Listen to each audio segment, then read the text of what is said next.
After lowering the threshold of launching a referendum, it has become one of the important tools in the political landscape in Taiwan. In fact, in 2018, Taiwan launched 10 issues that resulted in an extended referendum.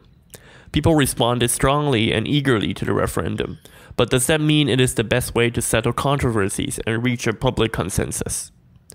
Today we are joined by a supporter of referendums, Mr. Y, and his critic, Mr. N, to debate on this issue. Will we reach a solution? Let's find out. Mr. Y, please take the stage. Thanks. In my point of view, I consider politics as public affairs, and every citizen should have the right to participate in a decision-making process rather than just passively following the lead of the authority. It's the wisdom of the crowd that advances the evolution of society. Therefore, when facing a tricky controversy like nuclear power policies or others, referendum is definitely one of the best solutions. Oh, really? How can it be the best solution? Leaving those crucial decisions that relate to the fate of our country to the unprofessional and immature public is entirely madness. Since involving every aspect of our society, every grave decision should be made with highest caution. Therefore, instead of entrusting such immense power to the public by launching a referendum, I tend to believe in the decision made by experts and scholars with professional knowledge. How can we ensure the decision made by government exactly fulfill the anticipation of the public? To please every voters or defend for their policies, legislators from major parties tend to ignore such issues or even oppress the opposing voice. In that case, referendum is actually the most powerful appeal to make sure the decision can faithfully reflect the anticipation of the public. Besides, launching a referendum can evoke public awareness on these issues and facilitate discussion and debates.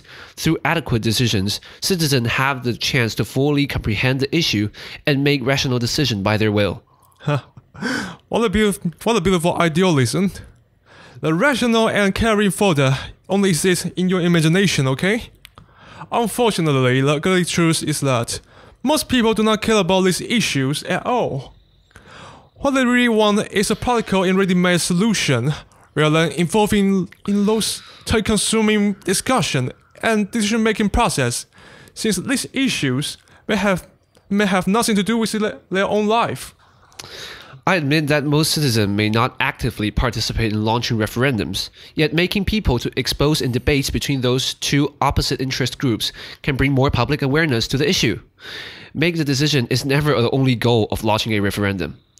Some issues may seem to be irrelevant to our lives, but they do affect the institution of our society. For example, one of the power of referendum is to make laws, which everyone ought to obey. Well, maybe you should check the analytics from Google yourself. Those referendum keywords are much harder right after the voting day. In reality, the caring and responsible voter you just mentioned only pay attention to these issues right before the vote. So, they make reckless decisions without fully comprehension. Now, let's talk about this wonderful debate. You may expect these two groups to provide fair and rational statements and lead the discussion. In fact, to get most support, these interest groups choose the most efficient way to defeat their opponents, which is spreading bias and fake statements and labeling their opponents with negative tags. Therefore, these poisonous statements cannot facilitate the discussion, but separate people into we and they. The most pathetic truth is that referendum should be the most democratic event, yet the real options are decided by those advocates only. Is this the democracy you want? I can understand your concern about current situation of referendum. Yet the chaos upsetting you now is actually an inevitable learning process of our immature society. People can learn from previous experiences and become wiser and more rational. Take the perspective a longer term. If the public never experienced such failures you just mentioned on democracy practice, they will never grow and learn to be participative.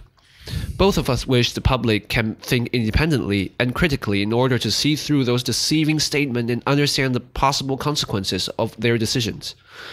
Though my thought seems to be just idealistic, But only through these conversations could we learn how to sympathize with each other and take the responsibilities of our own decisions rather than just leave our fate to those minor decision makers. What an interesting debate. Do you have any questions for each other?